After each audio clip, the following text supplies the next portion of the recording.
ಬಂಧನಲೇಳೋದೋ ಬೆಂದೊಣಸೆ ಮರೋ.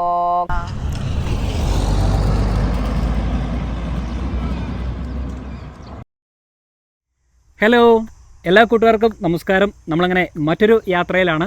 യാത്രയുടെ ഭാഗമായിട്ട് ഇന്നിപ്പോൾ ഉള്ളത് ചാമരാജനഗർ എന്ന് പറയുന്ന സ്ഥലത്താണ്. നമ്മുടെ യാത്ര ആരംഭിച്ചത് ഗുണ്ടൽപേട്ടിൽ നിന്നായിരുന്നു. ഗുണ്ടൽപേട്ട് ടൗണിലൂടെയൊക്കെ കടന്ന് ചാമരാജനഗർ എത്തുകയും അവിടെ നിന്ന് കുറച്ചുകൂടി ദൂരം മാറി ഒരു കൃഷി സ്ഥലത്താണ് നമ്മളിപ്പോൾ നിൽക്കുന്നത്. ഈ കൃഷിയിടത്ത് പലതരത്തിലുള്ള കൃഷികൾ ചെയ്തിട്ടുണ്ട്. അതിൽ ക്യാബേജ് ഉണ്ട്, വാഴയുണ്ട്, കരിമ്പുണ്ട്. അങ്ങനെ വളരെ മനോഹരമായ ഒരു കൃഷിഭൂമിയിലാണ് നമ്മളിപ്പോൾ നിൽക്കുന്നത്. അല്ലേ സാറേ? അതെ, നമ്മൾ നിൽക്കുന്നത് ബിപിൻ പറഞ്ഞ പോലെ ഒരു വളരെ മനോഹരമായ ഒരു കൃഷിഭൂമിയിലാണ്. പൊതുവെ തമിഴ്നാട്ടിലെയും കർണാടകയിലെയും ഒക്കെ കർഷകർ മഴയെ ആശ്രയിച്ചാണ് അവരുടെ കൃഷി നടത്തിക്കൊണ്ട് പോകുന്നത്. അപ്പോൾ ഇവിടെയും ഒരു വരൾച്ച ബാധിച്ചിട്ടുണ്ട്. അവർക്ക് ഏപ്രിൽ മാസത്തിലാണ് സാധാരണ മഴ ഈ ഭാഗങ്ങളിൽ ലഭിക്കുന്നത്. ഏപ്രിൽ മാസത്തിൽ ഇവിടെ മഴ പെയ്തിട്ടേ ഇല്ല എന്നാണ് ഇവിടെയുള്ള പല കർഷകരും നമ്മളോട് പറഞ്ഞത്. അപ്പോൾ ഇവിടെയും അതുതന്നെയാണ് അവസ്ഥ. പല കൃഷിഭൂമികളും അവർ ഉഴുതു മറിച്ചിട്ടിരിക്കുകയാണ്. എപ്പോൾ മഴ വന്നാൽ അപ്പോൾ കൃഷി ഇറക്കാം എന്നുള്ളൊരു വിശ്വാസത്തിൽ. നമ്മൾ കണ്ട കൃഷിയിടങ്ങളിലൊക്കെ മഴയെ ആശ്രയിക്കാതെ കൃഷി ചെയ്യുന്ന ഒരു രീതിയാണ് അനുവർത്തിച്ചിട്ടുള്ളത്. അതായത് കൃഷി ചെയ്ത ഇടങ്ങളിലൊക്കെ അവർ ഡ്രിപ്പ് ഇറിഗേഷൻ സംവിധാനം ഉപയോഗിച്ചിട്ടാണ് കൃഷി ചെയ്തിരിക്കുന്നത്. എന്താണെന്ന് വെച്ചാൽ ഇവിടെയുള്ള കർഷകരെല്ലാം തന്നെ അവരുടെ ഉപജീവനം കൃഷിയെ ആശ്രയിച്ചാണ് മുന്നോട്ട് കൊണ്ടുപോകുന്നത്. അപ്പോൾ പൂർണ്ണമായി അവർക്ക് ഒരു കൃഷിഭൂമി തരിശിടാൻ സാധിക്കത്തില്ല. കൃഷിഭൂമി തരിശിട്ടാൽ അവരുടെ ജീവിതം പട്ടിണിയിലേക്ക് വഴുതിപ്പോകും. അതുകൊണ്ട് തന്നെയാണ് നമ്മൾ ഈ നിൽക്കുന്ന കൃഷിഭൂമിയിലും ഡ്രിപ്പ് ഇറിഗേഷൻ സംവിധാനത്തിലാണ് ഇവിടെ കൃഷി അവർ നടത്തിയിരിക്കുന്നത്. അപ്പോൾ നമുക്ക് ഈ കൃഷിഭൂമിയിലേക്ക് ഒന്ന് ചുറ്റി നടന്ന് ഇവിടുത്തെ കാഴ്ചകളൊക്കെ കണ്ടതിന് ശേഷം നമ്മളുടെ യാത്ര വീണ്ടും തുടരാം. അതെ, അപ്പോൾ ഇന്നത്തെ നമ്മുടെ യാത്ര എന്ന് പറയുന്നത് ചാമരാജനഗറിൽ നിന്ന് കോയമ്പത്തൂരിലേക്ക് പോവുകയാണ്. കോയമ്പത്തൂരിലേക്ക് ഇന്നെത്തുകയില്ല, അതിന് മുൻപായിട്ട് നമുക്ക് 1-2 ഗ്രാമങ്ങളിലൂടെയൊക്കെ പോകാനുണ്ട്. അതിൽ കുപ്രസിദ്ധനായിരുന്ന കാട്ടുകള്ളൻ വീരപ്പൻ്റെ ഗ്രാമത്തിലൂടെയൊക്കെ നമ്മൾ കടന്നു പോകുന്നുണ്ട്. അപ്പോൾ എല്ലാ കൂട്ടുകാർക്കും മറ്റൊരു പുതിയ വീഡിയോയിലേക്ക് സ്വാഗതം. അനിൽ സാറിനൊപ്പം ഞാൻ Bipin Thomas. Welcome to Bibro stories. നമ്മളിപ്പോൾ നിൽക്കുന്ന കൃഷിഭൂമിയിലാണെന്ന് നേരത്തെ പറഞ്ഞല്ലോ. അപ്പോൾ ഇവിടെ എത്തിയപ്പോൾ ഒരാളെ പരിചയപ്പെട്ടു. അദ്ദേഹം ഒരു കർഷകനാണ്. അദ്ദേഹത്തിൻ്റെ പേര് കൃഷ്ണ എന്നാണ്. അപ്പോൾ നമ്മൾക്ക് കന്നഡ ഒരു പിടിയില്ലാത്തത് കാരണം നമ്മൾ ഗൂഗിൾ ട്രാൻസ്ലേറ്റ് ഉപയോഗിച്ചിട്ടാണ് ഇദ്ദേഹവുമായിട്ട് സംസാരിച്ചത്. അപ്പോൾ ചില കാര്യങ്ങളൊക്കെ അദ്ദേഹത്തോട് ചോദിക്കുകയുണ്ടായി. ഇവിടെ സാധാരണ മഴ എപ്പോഴാണ് പെയ്യുന്നത്? ಇಲ್ಲಿ ಸಾಮಾನ್ಯವಾಗಿ ಯಾವಾಗ ಮಳೆಯಾಗುತ್ತದೆ? ಮಳೆ ಇವಾಗ ಉಯ್ಬೇಕಾಯ್ತು, ಇವಾಗ ಮಳೆ ಇಲ್ಲ, ಮಳೆನೇ ಇಲ್ಲ. പെയ്യേണ്ടിയിരുന്നെങ്കിലും ഇപ്പോൾ മഴയില്ല. എന്തൊക്കെയാണ് കൃഷി എന്ന് ചോദിച്ചപ്പോൾ അദ്ദേഹം പറഞ്ഞത് തക്കാളി, കരിമ്പ്, ക്യാബേജ്, വാഴ ഇതൊക്കെയാണ് കൃഷി ചെയ്യുന്നതെന്നാണ് അദ്ദേഹം നമ്മളോട് പറഞ്ഞത്. അതുപോലെ തന്നെ ഒരു കർഷക തൊഴിലാളിക്ക് എത്രയൊക്കെയാണ് ശമ്പളം എന്ന് ചോദിച്ചപ്പോൾ ആണുങ്ങൾക്ക് 500 രൂപയും സ്ത്രീകൾക്ക് 200 രൂപയും എന്നാണ് അദ്ദേഹം പറഞ്ഞത്. സ്ത്രീകൾക്ക് കൂലിയുടെ കാര്യത്തിൽ ഇവിടെ ഒരു വിവേചനമുണ്ട്. എല്ലായിടത്തും അത് തന്നെയാണ് അവസ്ഥ. ഇപ്പോൾ ആണുങ്ങൾ 500 വാങ്ങിക്കുന്ന സ്ഥാനത്ത് സ്ത്രീകൾ 200 മാത്രമാണ് അവർക്ക് കൊടുക്കുന്നത്. അതേസമയം ആണുങ്ങൾ ജോലി ചെയ്യുന്നതിനോടൊപ്പം തന്നെയാണ് സ്ത്രീകളും ജോലി ചെയ്യുന്നത് എന്നതാണ് മറ്റൊരു വസ്തുത. അപ്പോൾ നമ്മൾ നിൽക്കുന്ന ഈ സ്ഥലം ഏതാണെന്ന് അദ്ദേഹത്തോട് ചോദിച്ചപ്പോൾ അദ്ദേഹം പറഞ്ഞ് ചാമരാജനഗർ ജില്ലയിലെ എഡൂരു എന്നൊരു ഗ്രാമത്തിലാണ് ഇപ്പോൾ നമ്മൾ നിൽക്കുന്നതെന്നാണ് അദ്ദേഹം പറഞ്ഞത്. അതുപോലെ തന്നെ മഴയുടെ കാര്യം അദ്ദേഹത്തോട് ചോദിച്ചപ്പോൾ ഏപ്രിൽ മാസത്തിലാണ് മഴ പെയ്യേണ്ടിയിരുന്നത്, പക്ഷേ ഇതുവരെ മഴ പെയ്തിട്ടില്ല എന്നാണ് അദ്ദേഹം പറഞ്ഞത്. അത് കാരണം നമ്മൾ മുന്നേ സൂചിപ്പിച്ചതുപോലെ പൊതുവെ വരൾച്ചയുടെ അവസ്ഥയാണ് കർണാടകത്തിലെ ഈ ഭാഗങ്ങളിലുള്ളത് ഇപ്പോൾ. ഓക്കെ അണ്ണ, ധന്യവാദങ്ങൾ.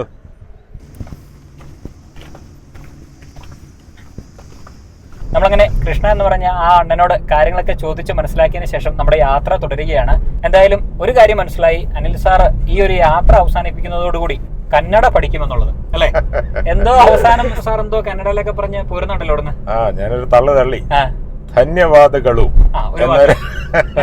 അത് നന്ദിക്ക് കന്നഡയിൽ പറയുന്നതാണ് ധന്യവാദങ്ങളും. അങ്ങനെ ഒരു പുതിയ വാക്ക്. അങ്ങനെയാണല്ലോ നമ്മൾ പഠിക്കുന്നത്. നമ്മളൊന്നും ആ ഒരു ഭാഷയായിട്ട് പരിചയപ്പെടാതെ ഇരിക്കുമ്പോഴാണല്ലോ പഠിക്കാതിരിക്കുന്നത്. നമ്മളത് ഇതേപോലെയുള്ള ഒരു സന്ദർഭങ്ങളിലൊക്കെയാണ് നമ്മൾ കുറെ ചെറിയ വാക്കുകളൊക്കെ പഠിച്ചു തുടങ്ങുന്നത്. ഗൂഗിൾ ട്രാൻസ്ലേറ്റ് ഒക്കെ ഉള്ളതുകൊണ്ട് വളരെ എളുപ്പമാണ് പഠിക്കാനായിട്ട്. ശരിയാണ്, റേഞ്ച് ഇല്ലെങ്കിൽ പെട്ടു. എന്തായാലും ഇതിപ്പോ ഈ ഗൂഗിൾ ട്രാൻസ്ലേറ്റ് ഉള്ളതുകൊണ്ട് നമ്മൾ രക്ഷപ്പെട്ടു. അല്ലെങ്കിൽ നമ്മൾ എന്ത് ചെയ്യുമായിരുന്നു? എനിക്ക് ഒരു തരി കന്നഡ അറിയത്തില്ല. എനിക്കറിയാവുന്നതുകൊണ്ട് പേടിക്കണ്ട. കുറച്ച് വാക്കുകളൊക്കെ കന്നഡ അറിയാം, പക്ഷെ നമ്മളൊരു കുറെ കാര്യങ്ങളൊക്കെ ചോദിച്ച് മനസ്സിലാക്കണമെങ്കിൽ ഒന്നെങ്കിൽ ഭാഷ അറിയണം, അതല്ലെങ്കിൽ ഈ പറഞ്ഞ പോലെ എന്തായാലും നമ്മുടെ രാജ്യത്തിന്റെ ഒരു വൈവിധ്യമാണ് നമ്മൾ ഈ യാത്രയിൽ അറിയുന്നത്.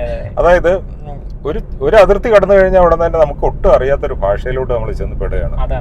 അല്ലേ? നമ്മുടെ ഭാരതത്തിന് നമ്മൾ യോജിപ്പിക്കുന്ന ആയിട്ടുള്ള ഒരു ഘടകമുണ്ട്. അത് നമ്മുടെ കൾച്ചറൽ ആയിട്ടുള്ള ആസ്പെക്ട്സ് ആയിരിക്കാം, നമ്മളെ യോജിപ്പിക്കുന്നത്. അതെ. നേർത്ത ഒരു നൂലിഴ കൊണ്ട് നമ്മളെല്ലാവരും ബന്ധിപ്പിക്കുന്ന ആ ഒരു ആസ്പെക്ട് ഉണ്ട്. പക്ഷെ ഭാഷയുടെ കാര്യമൊക്കെ നോക്കിക്കഴിഞ്ഞാൽ ഒരു രക്ഷയില്ല, നമുക്ക് ഒരു പിടി ഉണ്ടാവില്ല. ശരിയാണ് അല്ലേ? ഇപ്പം നമ്മള് കർണാടകത്തിൽ കന്നഡ കുറച്ചൊക്കെ നമുക്ക് മനസ്സിലാവുമെന്ന് വിചാരിക്കും. കുറച്ച് മലയാള പദമൊക്കെ ആയിട്ട് തമിഴൊക്കെ ആയിട്ട് ബന്ധമുണ്ട്. എന്നിരുന്നാലും ആന്ധ്രയിലേക്ക് കിടക്കുമ്പോഴത്തേന് അതിനേക്കാളും വ്യത്യസ്തമാണ്. അത് കഴിഞ്ഞ് ഒറീസയിലേക്ക് കഴിയുമ്പോൾ ഒന്നും മനസ്സിലാവില്ല, ഒരു പിടിയില്ല, ഒരു പിടിയും കിട്ടില്ല നമുക്ക്. പിന്നെ ഇവിടെയുള്ള ആൾക്കാർക്കൊക്കെ ഹിന്ദിയും ഇംഗ്ലീഷും ഒക്കെ അറിയാമെങ്കിൽ നമുക്ക് അഡ്ജസ്റ്റ് ചെയ്ത് പോകാൻ പറ്റും. അതാണ്. പക്ഷെ ഗ്രാമത്തിലുള്ള ആൾക്കാർക്ക് ഒന്നും അറിയത്തില്ല. അവരെന്ന് പറഞ്ഞു കഴിഞ്ഞാൽ വിദ്യാഭ്യാസപരമായിട്ട് കുറച്ച് പിന്നോക്ക അവസ്ഥയിലാണ്. ഇന്നത്തെ കാലത്തിലാണ് കുട്ടികളൊക്കെ സ്കൂളിലൊക്കെ പോയി പഠിച്ചു തുടങ്ങുന്നത്. പഴയ കാലത്തുള്ള കൃഷിക്കാരൊക്കെ മറ്റു ഭാഷകളൊന്നും അറിയില്ല. കാരണം അവർ സ്കൂളിൽ പോകാത്തതുകൊണ്ടും ഇംഗ്ലീഷോ ഹിന്ദിയോ ഒന്നും പഠിച്ചിട്ടുണ്ടാവില്ല. അപ്പൊ അതുകൊണ്ട് തന്നെ അവർക്ക് ഭാഷകളൊന്നും അറിയത്തില്ല. അവരുടെ ലോക്കൽ ലാംഗ്വേജ് തന്നെയാണ് സംസാരിക്കുന്നത്. അതുകൊണ്ട് തന്നെയാണ് നമ്മളെ സംബന്ധിച്ചിടത്തോളം ഇത്രയും ബുദ്ധിമുട്ട് നേരിടുന്നത്. പക്ഷെ ഇതൊരു അനുഭവമാണ്. നമ്മൾ ഓരോ സ്ഥലങ്ങളിൽ പോയിട്ട് ആ ഗ്രാമങ്ങളിലുള്ള ആൾക്കാരുമായിട്ട് സംസാരിച്ച് ഓരോ കാര്യങ്ങൾ പഠിച്ച്, പ്രത്യേകിച്ച് കൃഷിയുമായി ബന്ധപ്പെട്ട കാര്യങ്ങൾ. നമ്മുടെ നാട്ടിലൊന്നും ഇതുപോലെ ഏക്കർ കണക്കിന് കരിമ്പോ അല്ലെങ്കിൽ ക്യാബേജോ തക്കാളി ഒന്നും കൃഷി ചെയ്യുന്ന സ്ഥലങ്ങൾ എനിക്ക് തോന്നുന്നു വളരെ കുറവാണ്. ഉണ്ടെങ്കിൽ തന്നെയും വളരെ കുറവാണ്. പാലക്കാടോ കുട്ടനാട് പോലുള്ള സ്ഥലങ്ങളിലൊക്കെ ആയിരിക്കും ചിലപ്പം ഏക്കർ കണക്കിന് പാടശേഖരങ്ങളൊക്കെ കാണുന്നത്. അവിടെ മിക്കവാറും ഈ പറയുന്ന നെല്ല് തന്നെയായിരിക്കും കൃഷി. പക്ഷെ നമ്മുടെ കേരളം വിട്ട് മറ്റ് സംസ്ഥാനങ്ങളിലേക്ക് പോകുമ്പോഴത്തേനും പലതരത്തിലുള്ള കൃഷികൾ നമുക്ക് കാണാനായിട്ട് സാധിക്കും. പിന്നെ ആകെ ഒരു സന്തോഷം, ഇവിടെ കൃഷി ചെയ്യുന്ന എല്ലാ ഉൽപ്പന്നങ്ങളും നമ്മുടെ നാട്ടിലേക്കാണ് വരുന്നത്. അതാണ് അതിന്റെ ഏറ്റവും വലിയൊരു സന്തോഷം.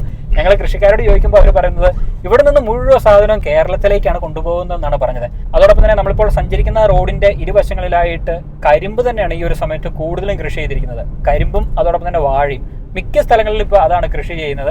എനിക്ക് തോന്നുന്നു ഈ ഒരു സീസണ് കരിമ്പിന് അനുയോജ്യമായ ഒരു സമയമായിരിക്കണം. അതുകൊണ്ടായിരിക്കണം അവർ കരിമ്പും വാഴയൊക്കെ കൃഷി ചെയ്യുന്നത്.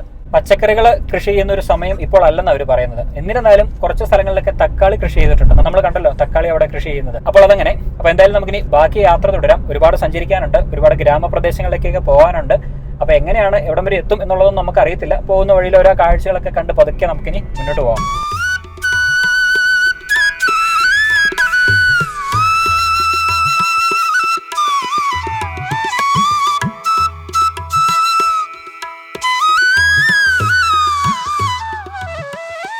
നമ്മൾ യാത്ര ചെയ്ത് ഹൈവേയിലൂടെ മുന്നോട്ട് പോകുന്ന സമയത്ത് വളരെ വിശാലമായി ഏക്കർ കണക്കിന് കൃഷി ചെയ്തിരിക്കുന്ന ഒരു നെൽപ്പാടം നമുക്ക് കാണാനായിട്ട് സാധിച്ചു. വളരെ ഹൃദ്യമായൊരു കാഴ്ചയാണ്. പ്രത്യേകിച്ച് ഈ ഒരു വേനൽക്കാലത്തും ഈ ഒരു ഭാഗങ്ങളിൽ നെൽകൃഷി ചെയ്തിരിക്കുന്നു. അപ്പോൾ ഈ ഒരു മഴയില്ലാത്ത സമയത്ത് ഇത്രയും പച്ചപ്പ് കണ്ടപ്പോൾ ഞങ്ങൾ ചോദിച്ചു, ഇവിടെയുള്ള തദ്ദേശികളായ ആൾക്കാരോട് ചോദിച്ചപ്പോൾ അവർ പറഞ്ഞത് ബോർവെൽ ഉപയോഗിച്ച് വെള്ളമെടുത്ത് കൃഷി ചെയ്യുന്നു എന്നാണ് അവർ നമ്മളോട് പറഞ്ഞത്. എന്തായാലും നമ്മുടെ മനസ്സിനും കണ്ണിനൊക്കെ കുളിർമയേകുന്ന വളരെ മനോഹരമായൊരു സ്ഥലം. പ്രത്യേകിച്ച് നമ്മൾ ഇപ്പോൾ ഇരിക്കുന്ന സ്ഥലം ഒരു ആൽമരച്ചോട്ടിലെ കലിങ്ങിൻ്റെ മുകളിലാണ്. നമ്മൾ ഈ ഇരിക്കുന്ന ആൽമരത്തിന് ചുറ്റും നെൽപ്പാടങ്ങളാണ്. അങ്ങനെ എല്ലാം കൊണ്ടും വളരെ ഹൃദ്യമായൊരു കാഴ്ചയും അതോടൊപ്പം തന്നെ നല്ല കാറ്റും വീശുന്നുണ്ട്. അപ്പോൾ അതുകൊണ്ട് ഈ ആൽമരച്ചോട്ടിൽ ഇരിക്കാൻ ഒരു പ്രത്യേക ഫീലാണ്. ഇതുകൂടാതെ അങ്ങ് ചക്രവാളത്തിൽ മലനിരകൾ നമുക്ക് കാണാനായിട്ട് സാധിക്കും. അതോടൊപ്പം തന്നെ ഈ നെൽപ്പാടങ്ങളെ കീറി മുറിച്ചിട്ട് പുതിയൊരു ഹൈവേയും പണിതിട്ടുണ്ട്. ആ ഒരു ഹൈവേയിലൂടെയാണ് നമ്മൾ കടന്നു വന്നു കഴിഞ്ഞപ്പോഴത്തേനും ഈ ഒരു മനോഹരമായ കാഴ്ച കാണാനായിട്ട് സാധിച്ചത്. അതോടൊപ്പം തന്നെ കുറേ ചേച്ചിമാർ ഈ ഒരു നെൽപ്പാടങ്ങളിൽ കള പറിക്കുന്നുണ്ട്. പിന്നെ കുറച്ച് ചേച്ചിമാരൊക്കെ പണിയൊക്കെ നിർത്തി ഉച്ചവരെയുള്ള പണിക്കൂലിയൊക്കെ വാങ്ങിച്ചിട്ട് അവരവരുടെ വീടുകളിലേക്ക് പോയി. കുറച്ച് ചേച്ചിമാർ ഇപ്പോൾ നിലവിൽ ഇവിടെ കളയും കാര്യങ്ങളൊക്കെ പറിക്കുന്നുണ്ട്. പിന്നെ ഈ നെൽപ്പാടത്തിൻ്റെ കുറച്ച് ദൂരത്തൊക്കെ ആയിട്ട് തെങ്ങുകളൊക്കെ നമുക്ക് കാണാം. പിന്നെ കരിമ്പ് കൃഷി ചെയ്യുന്നുണ്ട്. അതൊക്കെ നമ്മൾ വരുന്ന വഴികളിലൊക്കെ കണ്ടതാണ്. കരിമ്പും തെങ്ങൊക്കെ കൃഷി ചെയ്തിരിക്കുന്ന പല സ്ഥലങ്ങളും നമ്മൾ കണ്ടതാണ്. എന്നിരുന്നാലും ഈ ഒരു ഫ്രെയിമിൽ ഈ നെൽപ്പാടവും തെങ്ങും തോട്ടവും അതോടൊപ്പം തന്നെ കരിമ്പ് കൃഷിയൊക്കെ കാണുമ്പോഴുള്ള ഒരു ഫീല് അത് വേറെ തന്നെയാണ്. എന്തായാലും നമ്മുടെ ഈ ഒരു യാത്രയിൽ വളരെ ഹൃദ്യമായൊരു കാഴ്ചയാണ് നമുക്ക് ഇവിടെ നിന്ന് സമ്മാനിച്ചത്.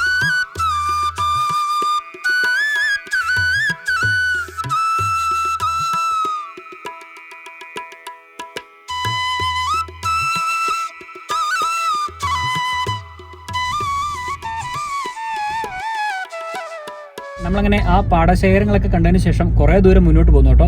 മുന്നോട്ട് വന്നു കഴിഞ്ഞപ്പോഴത്തേനും അത്യാവശ്യം ഒരു വലിയ ഒരു പട്ടണത്തിലേക്ക് എത്തി. കൊല്ലകൽ എന്നാണ് ഈ ഒരു പട്ടണത്തിൻ്റെ പേര്. കൊല്ലകൽ പട്ടണത്തിലൂടെ ഇങ്ങനെ നമ്മൾ പൊയ്ക്കൊണ്ടിരിക്കുകയാണ്. ഈ പട്ടണത്തിലേക്ക് കയറിയപ്പം വളരെ വ്യത്യസ്തമായൊരു കാഴ്ച കാണാനായിട്ട് സാധിച്ചത് റോഡിൻ്റെ ഇരുവശത്തായിട്ട് ഒരുപാട് വർഷം പഴക്കമുള്ള കുറേ വീടുകൾ കണ്ടു. അതിൻ്റെ മുന്നിലൂടെയാണ് നമ്മളിങ്ങനെ കടന്നു പോകുന്നത്. കടന്നു വരുന്ന സമയത്ത് ഞാൻ ഓർത്തു ഏതെങ്കിലും ഒരു സിനിമയ്ക്ക് വേണ്ടി സെറ്റ് ഇട്ടതാണോന്ന്. അത്രയും പൗരാണികമായ വീടുകളാണ് നമുക്കവിടെ കാണാനായിട്ട് സാധിച്ചത്. അങ്ങനെ ആ വീടുകളൊക്കെ കണ്ട് ആ ചെറുപട്ടണമൊക്കെ കഴിഞ്ഞ് കുറേ ദൂരം മുന്നോട്ട് വന്നു കഴിയുമ്പോഴത്തേനും കുറേ ഭാഗങ്ങളിൽ പിന്നെയും ഏക്കർ കണക്കിന് നെൽപ്പാടങ്ങൾ നമുക്ക് കാണാനായിട്ട് സാധിക്കും. അതോടൊപ്പം തന്നെ ഈ റൂട്ടിലൂടെ നമ്മൾ പൊയ്ക്കൊണ്ടിരിക്കുമ്പോഴത്തേനും പാടശേഖരത്തിന്റെ കുറച്ച് ദൂരെയായിട്ട് വരണ്ട കുറേ മലകൾ നമുക്ക് കാണാനായിട്ട് സാധിക്കും. മഴയില്ലാത്തതുകൊണ്ട് തന്നെയാണ് അതിപ്പോൾ വരണ്ട് കിടക്കുന്നത്. അതല്ല എങ്കിൽ പച്ചപ്പ് നല്ല പച്ചപ്പോടെ കാണാനായിട്ട് സാധിക്കുന്നതാണ്. നമ്മളിപ്പോൾ കടന്നു വരുന്ന സ്ഥലങ്ങളിലൊക്കെ കുറേ ഭാഗങ്ങൾ അവർ കൃഷി ചെയ്തിട്ടുള്ളൂ. എല്ലാ ഭാഗവും കൃഷി ചെയ്തിട്ട് ആ ഒരു മല പച്ചപ്പും കൂടെ വരുമ്പോഴത്തേനും ആ ഒരു ഫ്രെയിം അല്ലെങ്കിൽ ആ ഒരു സ്ഥലമൊക്കെ എത്ര മനോഹരമായിരിക്കും കാണാനായിട്ട്. എന്തായാലും മറ്റൊരു മഴ സമയത്തൊക്കെ ഈ ഒരു വഴിക്ക് വരികയാണെങ്കിൽ ആ ഒരു മനോഹരമായ കാഴ്ചയൊക്കെ നമുക്ക് കാണാനായിട്ട് സാധിക്കുന്നതാണ്. എന്തായാലും ഇങ്ങനെയുള്ള ഓരോ കാഴ്ചകളും വിശേഷങ്ങളൊക്കെ കണ്ട് നമ്മളിങ്ങനെ പൊയ്ക്കൊണ്ടിരിക്കുകയാണ്.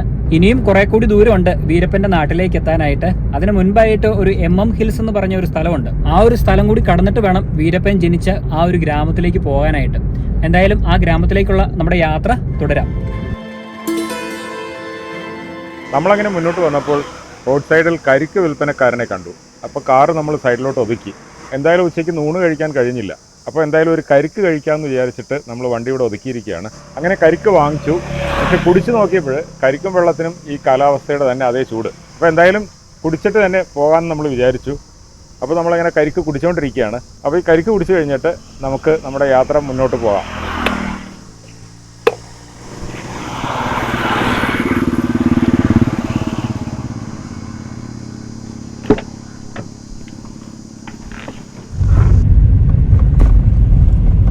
നമ്മളങ്ങനെ ചെറു പട്ടണങ്ങളും ഗ്രാമങ്ങളും കൃഷിസ്ഥലങ്ങളൊക്കെ കണ്ട് ഏറെ ദൂരം മുന്നോട്ട് വന്ന് ഒരു കാടിനുള്ളിലേക്ക് പ്രവേശിച്ചിരിക്കുകയാണ്.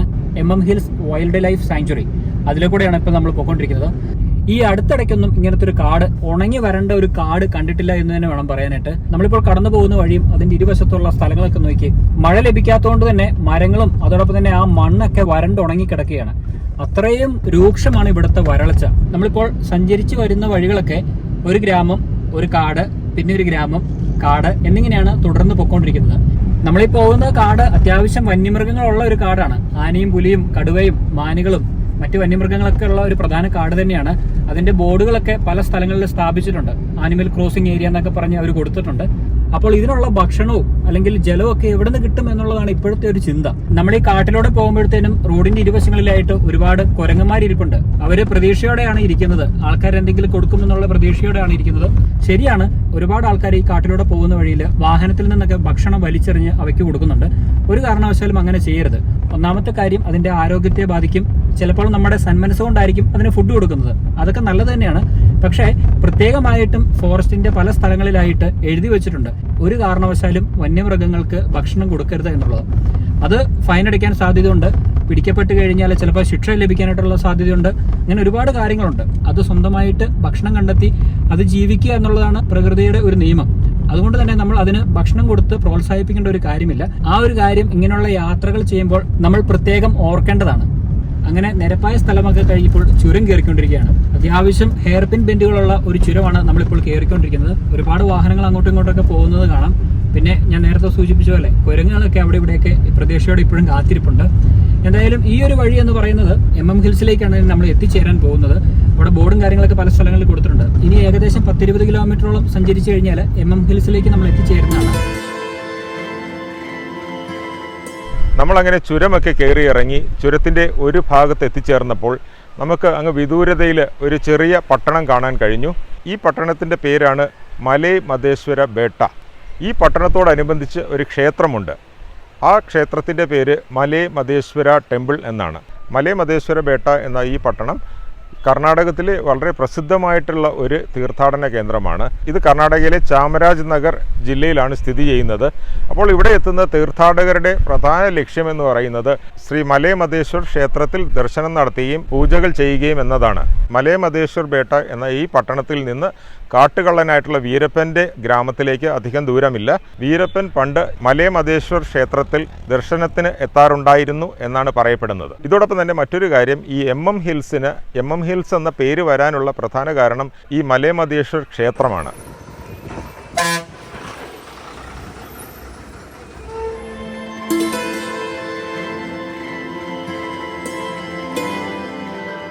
നമ്മളങ്ങനെ മലൈ മദേശ്വര ബേട്ട എന്ന ആ ടൗണിലേക്ക് എത്തിച്ചേർന്നിരിക്കുകയാണ്.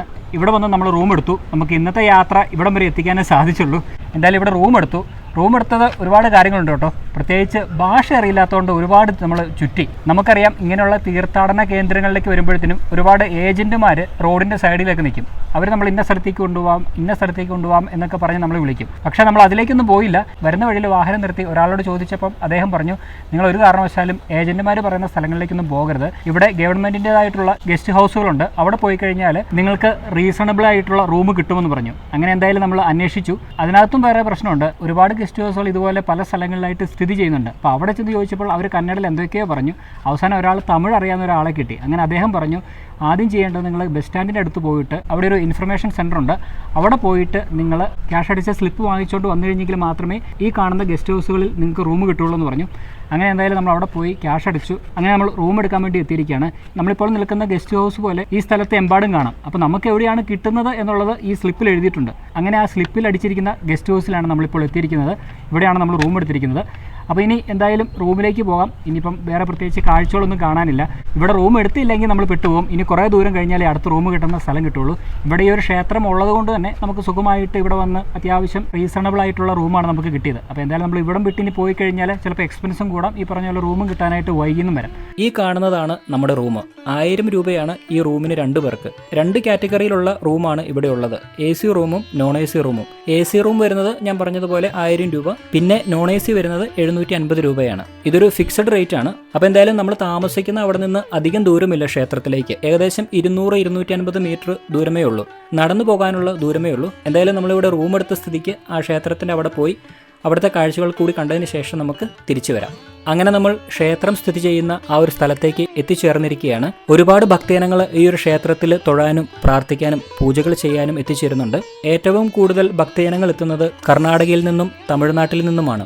വനത്താൽ ചുറ്റപ്പെട്ടാണ് ഈ ഒരു ക്ഷേത്രം സ്ഥിതി ചെയ്യുന്നത്. സമുദ്രനിരപ്പിൽ നിന്ന് ഏകദേശം 3000 അടിയോളം ഉയരത്തിലാണ് ഈ ഒരു ക്ഷേത്രവും മലനിരകളും സ്ഥിതി ചെയ്യുന്നത്. ശ്രീ മഹാദേശ്വര സ്വാമിയാണ് ഇവിടുത്തെ പ്രധാന പ്രതിഷ്ഠ. അതോടൊപ്പം തന്നെ ഈ ക്ഷേത്രത്തിനോട് ചേർന്ന് ഒരു ചെറിയ കുന്നിൻ മുകളിലായിട്ട് ഈ ക്ഷേത്രത്തിലെ പ്രതിഷ്ഠയായ ശ്രീ മഹാദേശ്വര സ്വാമി ഒരു കടുവയുടെ പുറത്തിരിക്കുന്ന ഒരു വലിയ ശില്പം നമുക്ക് കാണാൻ സാധിക്കും. ഇതിൻ്റെ ഏറ്റവും വലിയ പ്രത്യേകത എന്ന് പറയുന്നത് MM ഹിൽസിൻ്റെ ഏത് ഭാഗത്തു നിന്ന് നോക്കിയാലും ഈ ഒരു ശില്പം കാണാൻ സാധിക്കും എന്നുള്ളതാണ്.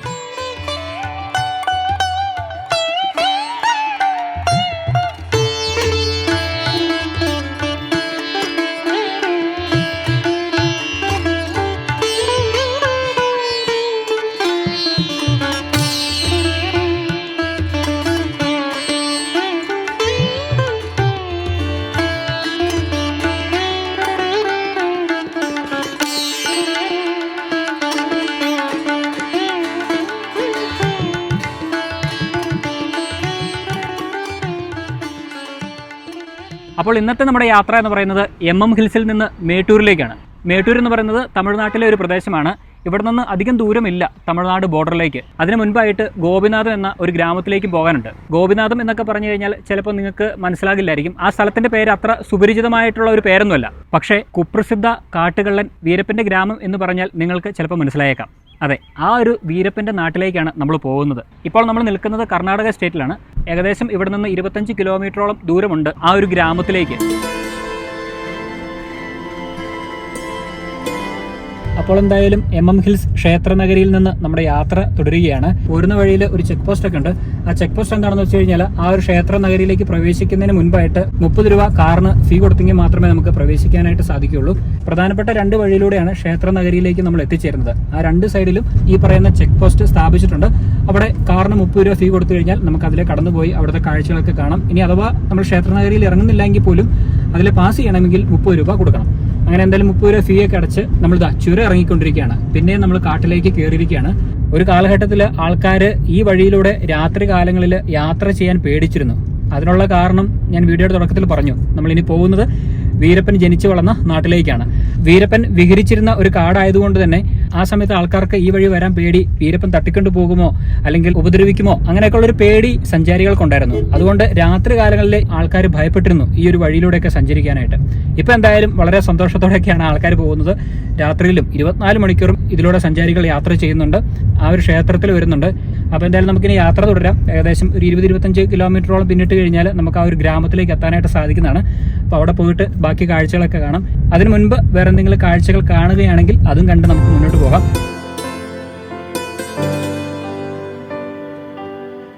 നമ്മളിപ്പോൾ പാലാർ എന്ന് പറഞ്ഞൊരു സ്ഥലത്താണ് എത്തിച്ചേർന്നിരിക്കുന്നത്. ഇവിടെ കുറേ കുടുംബങ്ങളൊക്കെ താമസിക്കുന്നുണ്ട്. നമ്മളങ്ങനെ ചുരമൊക്കെ ഇറങ്ങി താഴേക്ക് വരുമ്പോൾ ആദ്യം കാണുന്ന ഗ്രാമമാണ്.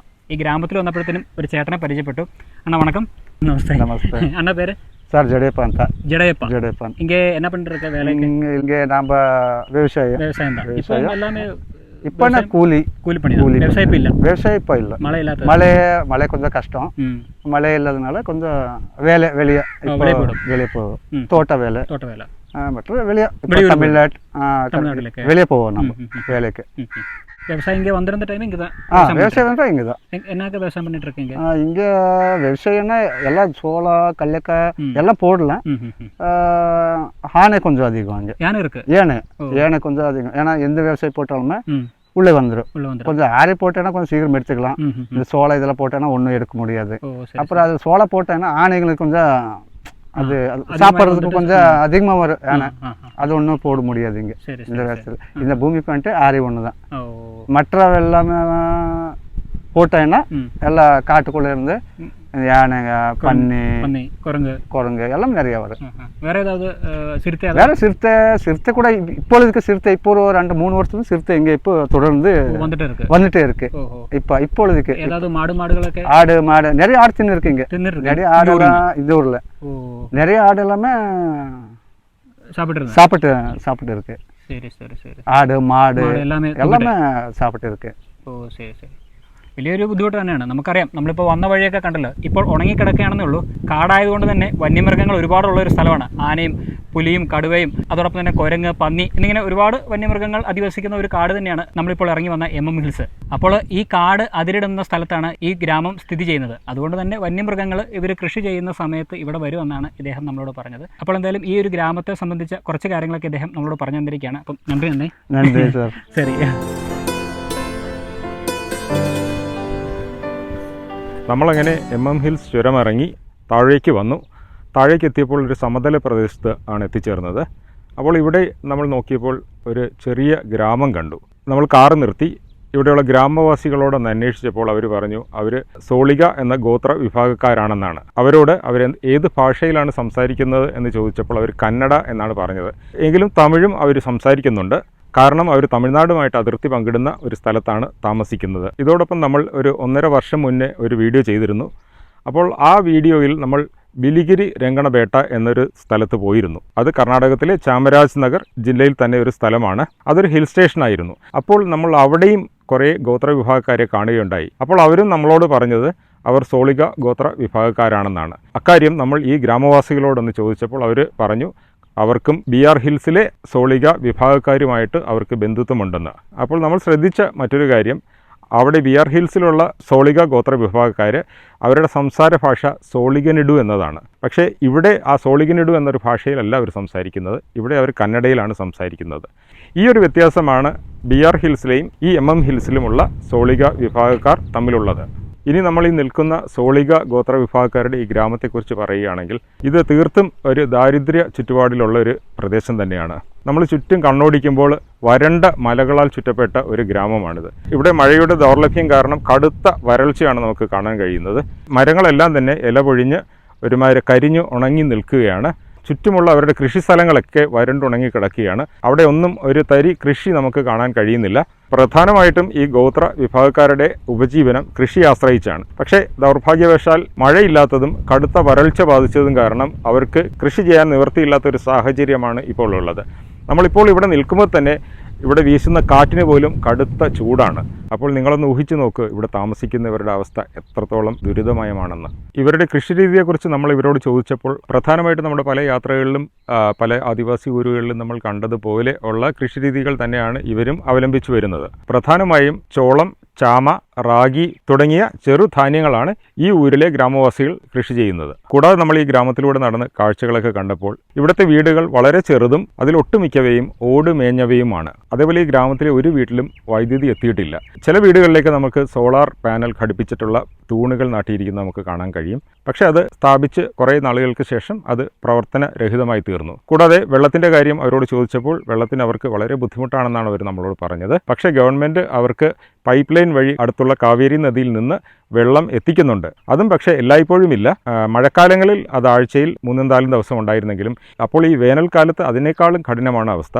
ആഴ്ചയിൽ 1-2 തവണ വെള്ളം എത്തിയാലായി. ഇതുകൂടാതെ മറ്റൊരു കാര്യം നമ്മൾ അന്വേഷിച്ചപ്പോൾ അവർ പറയുകയുണ്ടായി, ഇപ്പോൾ കടുത്ത വേനലായതുകൊണ്ട് അവർക്ക് കൃഷി ചെയ്യാൻ നിർവാഹമില്ല. അപ്പോൾ അവർക്ക് ഉപജീവനത്തിനായിട്ട് അവർ കൂലിപ്പണിയെടുക്കാൻ സമീപ പ്രദേശങ്ങളിലേക്ക് പോകുന്നുണ്ട്. പിന്നെ മറ്റൊരു കാര്യം നമ്മൾ ശ്രദ്ധിച്ചത്, കൃഷിയും കൂലിപ്പണിയും കൂടാതെ ഇവർ കാലി വളർത്തലിലൂടെയും ഉപജീവന മാർഗം കണ്ടെത്തുന്നു. ഇപ്പം നമ്മൾ പല വീടുകളിലും ശ്രദ്ധിച്ചത്, വീടുകളോട് ചേർന്ന് തന്നെ കാലിത്തൊഴുത്ത് കാണാം, അതോടൊപ്പം തന്നെ ഒരു വൈക്കോൽ തുറുവും കാണാം. അപ്പോൾ ഇതൊക്കെ തന്നെയാണ് ഈ പാലാറിലുള്ള സോളിക എന്ന ഗോത്ര വിഭാഗക്കാർ പാർക്കുന്ന ഈ ഗ്രാമത്തിലെ വിശേഷങ്ങൾ. നമ്മളിപ്പോൾ ഇവർ താമസിക്കുന്ന വീടിൻ്റെ അടുത്തേക്ക് എത്തിയിരിക്കുകയാണ് കേട്ടോ. ഇവരുടെ കൃഷി സ്ഥലങ്ങളൊക്കെ നമ്മൾ കണ്ടു കഴിഞ്ഞു. കുറേ അങ്ങനെ കൃഷിയും കാര്യങ്ങളൊക്കെ ചെയ്യുന്ന സ്ഥലങ്ങളുണ്ട്. അതിനോട് ചേർന്ന് തന്നെയാണ് ഇവരുടെ വീടുകൾ സ്ഥിതി ചെയ്യുന്നത്. നമ്മളിങ്ങോട്ട് കയറി വന്നു കഴിഞ്ഞപ്പോഴത്തേനും ഈ ഒരു കോമ്പൗണ്ടിൽ തന്നെ ഒരു 3-4 വീടുകളുണ്ട്. അപ്പോൾ ഈ കാണുന്നത് ഒരു വീടാണ്. വീടെന്ന് പറയാൻ പറ്റുമോ എന്നറിയില്ല, ഒരു ചെറിയ ഷെഡ് എന്ന് വേണമെങ്കിൽ പറയാം. പ്രത്യേകിച്ച് അടച്ചുറപ്പുള്ള ഒരു വീട് അല്ലെങ്കിൽ ഷെഡ് എന്നൊന്നും പറയാൻ പറ്റില്ല. നമുക്ക് ഈ വീടിൻ്റെ അകത്തേക്ക് നോക്കിയാൽ മനസ്സിലാകും, മേൽക്കൂര ഓട് ഉപയോഗിച്ചും അതോടൊപ്പം തന്നെ നിലം ചാണകവും മണ്ണും ഉപയോഗിച്ചാണ് നിർമ്മിച്ചിരിക്കുന്നത്. വീടിൻ്റെ ചുമരുകളായിട്ട് കുറേ കമ്പുകളാണ് അടുക്കി വെച്ചിരിക്കുന്നത്. ഈ ഒരു ഒറ്റ മുറിയിലാണ് ഇവിടെയുള്ള ഒരു ഫാമിലി താമസിക്കുന്നതും ഭക്ഷണം പാചകം ചെയ്യുന്നതും. ഇത്രയും ചെറിയ ഒരു മുറിയിൽ അല്ലെങ്കിൽ ഈ ഒരു ഷെഡിൽ ഒരു ചെറിയ ഫാമിലി താമസിക്കുന്നുവെന്ന് ചിന്തിക്കാനോ വിശ്വസിക്കാനോ നമുക്ക് സാധിക്കില്ല. ഇങ്ങനെ കമ്പുകൾ കൊണ്ട് തന്നെ വേലി കെട്ടിത്തിരിച്ച് ഒരു കോമ്പൗണ്ടിൽ 3-4 വീടുകൾ ഒരുമിച്ച് പണിതിട്ടാണ് ഇവർ താമസിക്കുന്നത്. ഈ കോമ്പൗണ്ടിനുള്ളിൽ ഒരേ ഫാമിലിയിൽപ്പെട്ടവർ തന്നെയാണ് താമസിക്കുന്നത്. ചേട്ടാനുജന്മാരും അതോടൊപ്പം തന്നെ അമ്മാവന്മാരും അവരുടെ മക്കളുമൊക്കെയാണ് ഈ ഒരു ഭാഗത്ത് താമസിക്കുന്നത്. അതോടൊപ്പം തന്നെ നേരത്തെ സൂചിപ്പിച്ചതുപോലെ ഇവരുടെ കൃഷിസ്ഥലമാണ് ഈ വീടിനു ചുറ്റും കാണുന്ന ചുറ്റുവട്ടത്തുള്ള കുറച്ച് ഭാഗങ്ങളും. ഇവർക്കിവിടെ പുതിയ വീടുകൾ വെച്ചു കൊടുക്കാൻ സർക്കാർ ശ്രമിച്ചെങ്കിലും ഇത് വനമേഖലയായതുകൊണ്ട് ഫോറസ്റ്റ് ഡിപ്പാർട്ട്മെന്റിന്റെ അനുമതിയും കൂടി ലഭിച്ചെങ്കിൽ മാത്രമേ ഇവർക്കിവിടെ പുതിയ വീട് വെക്കാൻ സാധിക്കുകയുള്ളൂ. കുറച്ച് കുടുംബങ്ങൾക്ക് ഫോറസ്റ്റ് ഡിപ്പാർട്ട്മെന്റിന്റെ അനുവാദം കിട്ടിയതുകൊണ്ട് 1-2 വീടുകൾ ഇനി പുതിയത് വരുമെന്നാണ് ഇവർ നമ്മളോട് പറഞ്ഞത്. അപ്പോൾ ഇവർക്കും പുതിയ വീട് ഭാവിയിൽ പണിത് കിട്ടും എന്നുള്ളൊരു പ്രതീക്ഷയിലാണ് ഇവരും ഇവിടെ താമസിക്കുന്നത്. വനമേഖലയായതുകൊണ്ട് തന്നെ ഇവർക്ക് വെള്ളം കിട്ടാനും കറണ്ട് കിട്ടാനും പുതിയ വീട് കിട്ടാനൊക്കെ നല്ല ബുദ്ധിമുട്ടാണ്. ആകെ മൊത്തത്തിൽ പറഞ്ഞു കഴിഞ്ഞാൽ ഒരു ദയനീയമായ ഒരു അവസ്ഥ തന്നെയാണ് നമുക്കിവിടെ കാണാൻ സാധിക്കുക. കാരണം നമ്മൾ പറഞ്ഞതുപോലെ തന്നെ നല്ലൊരു വീടില്ല, കറണ്ടില്ല, വെള്ളമില്ല, വഴിയില്ല, അതോടൊപ്പം തന്നെ മഴ ലഭിക്കാത്തതിനാൽ കൃഷി ചെയ്യാൻ സാധിക്കുന്നില്ല. നേരെ ചൊവ്വേ കൂലിപ്പണി കിട്ടാൻ പോലും വളരെ ബുദ്ധിമുട്ടെന്നാണ് അവർ നമ്മളോട് പറഞ്ഞത്. അങ്ങനെ എല്ലാം കൊണ്ടും വളരെ ബുദ്ധിമുട്ട് നിറഞ്ഞതാണ് ഇവരുടെ ജീവിതം. അങ്ങനെ ഇവരോടൊക്കെ സംസാരിച്ച് ഇവിടുത്തെ വീടും കൃഷിസ്ഥലവും ഒക്കെ കണ്ട് തിരിച്ചു മടങ്ങുന്ന വേളയിൽ ഒരു മുത്തശ്ശിയെ കണ്ടു. ആ മുത്തശ്ശി നമ്മളോട് പറഞ്ഞു, നിങ്ങൾ ഇവിടം വരെ വന്നതല്ലേ, നിങ്ങൾക്കൊരു പാട്ട് പാടിത്തരാമെന്ന് നമ്മളോട് ഇങ്ങോട്ട് പറയുകയുണ്ടായി. അപ്പോൾ എന്തായാലും നമുക്ക് ആ മുത്തശ്ശിയുടെ പാട്ടും കൂടെ കേട്ടിട്ട് ഇവിടെ നിന്ന് ബാക്കി യാത്ര തുടരാം. ನನ್ನ ಹೆಸರು ಈರಮ್ಮ. ಬಂಧನಲೇಳೋದು ಬೆಂದೊಣಸೆ ಮಾರೋ ಕೆಳಗೆ ನಮ್ಮ ಬಂಧನವೆಲ್ಲ ಸೋಕೋವಿಲ್ಲ. ಬಂಧನವೆಲ್ಲ ಸುಖವಿಲ್ಲ ಮಾದೇವ. ನಮ್ಮ ಬಂಧನಲೇಳೋದ್ರೆ ಬೆಳೋಗದೋ. ನಮ್ಮ ಬಂಧನಲೇಳೋದ್ರೆ ಬೆಳೋಗದೋ. ಮಾದೇವನಗಿರಿಗೆ ಬರುವರೋ ಮಂತ್ರಿ ಮಂಗ ಅರು ಶರಣಂದೋ ಸ್ವಾಮಿ ಬೇಡೋರೋ.